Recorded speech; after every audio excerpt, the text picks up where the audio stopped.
Hello दोस्तों, आप सभी का स्वागत है मेरे YouTube चैनल में। आज की वीडियो में हम बात करेंगे आप किस तरह से क्विकली इंग्लिश सीख सकते हैं, वो भी ज़्यादा किसी एफर्ट के।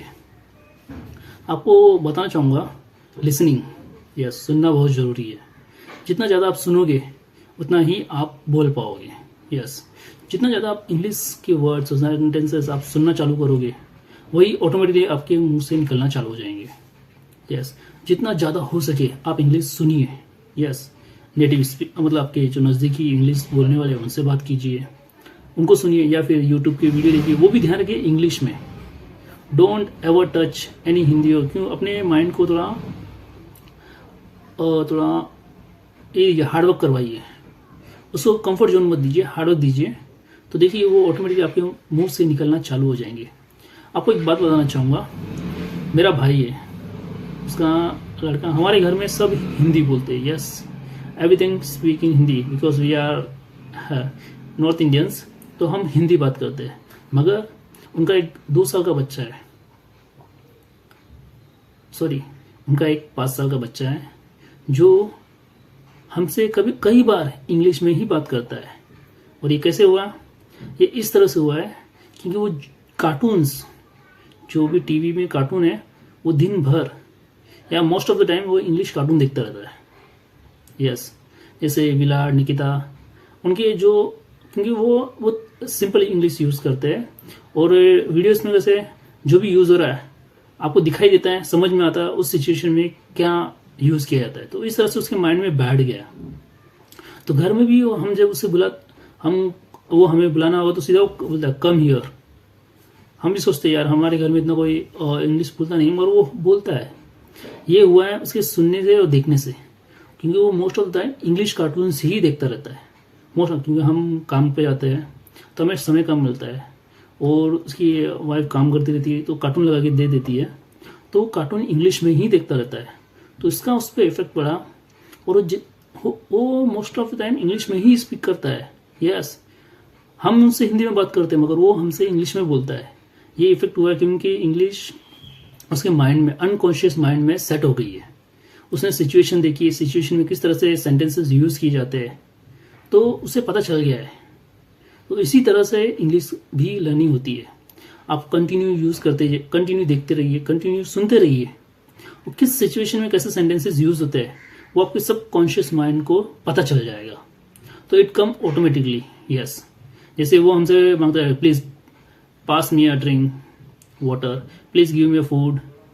This kind of sentence he used every day. Yes, he is like a small English speaker in our house. Now we are literate, or I am good in English speaking, so he can also speak very well. But I'm shocked. Yes, it's a shocking. He speak English.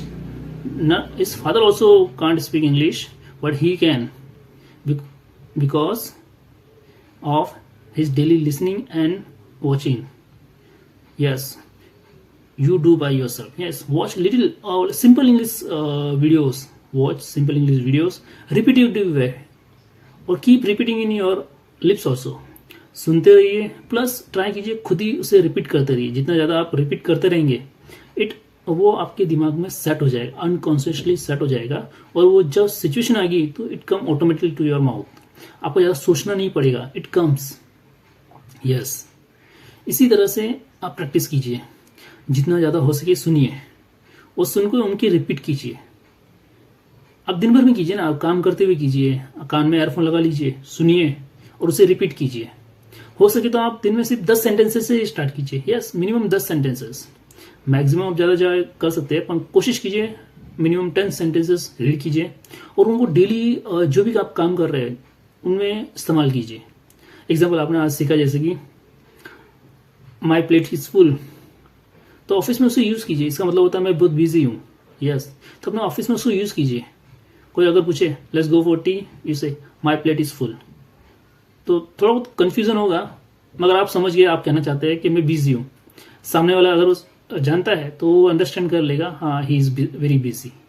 इसी तरह से आप try करते रहिए, keep on trying, keep on listening. हो सके तो poems सीखिए। यस, पोएम्स, किड्स के जो स्मॉल टॉकिंग कन्वर्जेशन है वो ट्राई कीजिए, वो वेरी यूजफुल है क्योंकि मोस्ट ऑफ द टाइम यही हम यूज करते हैं। तो आप समझ गए होंगे जितना ज़्यादा आप लिसन करेंगे उतना ज़्यादा ही आप सीखेंगे। तो hope you understand very well.